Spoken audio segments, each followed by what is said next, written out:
मैं नेहा पहलवान कुलदीप महिला महाविद्यालय से विषय भूगोल। आज का हमारा टॉपिक है बाढ़ और सूखा कि बाढ़ कैसे आती है और सूखा कैसे पड़ता है। जिसके अंतर्गत सबसे पहले आता है बाढ़।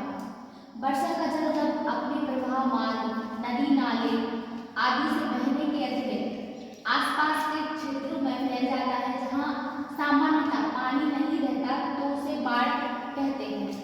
बाढ़ प्राकृतिक आपदाओं में सबसे विश्वव्यापी है या सबसे हानिकारक है। एक आकलन के अनुसार देखेंगे, विश्व की नदियों का बाढ़ क्षेत्र 3.51% है, जो लगभग 19.5% जनसंख्या को प्रभावित करता है। भारत के ऐसे अनेक नगर हैं जिनका एक भाग बाढ़ से प्रभावित है, जैसे कि बिहार को लिया जाए।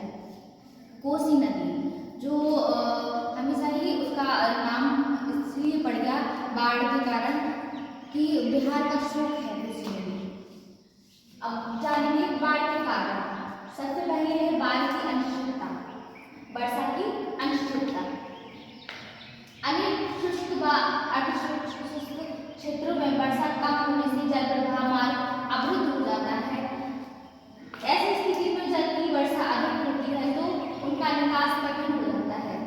परिणाम स्वरूप आसपास के क्षेत्रों में जल भर जाता है या फैल जाता है, जो बाढ़ का कारण बनती है।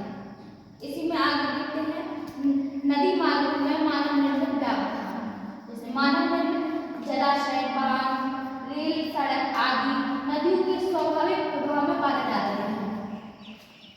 तीसरा है वनों का विनाश। यह प्रमुख कारण है। वन मृदा अपरदन होते हैं। वनों के विनाश के कारण भूमि जल व मृदा अपरदन बढ़ने से बाढ़ का खतरा बढ़ जाता है। इसी प्रकार आगे देखेंगे, 14 नंबर पर है नदी की धारा में परिवर्तन। मुख्य कारण है नदी की धारा में परिवर्तन। जैसे ही होता है तो वो आसपास के क्षेत्रों में जल फैल जाता है, जो एक बाढ़ का कारण बनते हैं।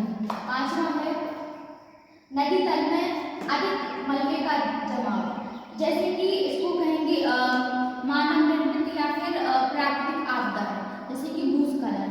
भूस्खलन जब होती है तो पानी के अंदर मलबा जम जाता है, तो एक ये कारण बनता है बाढ़ का।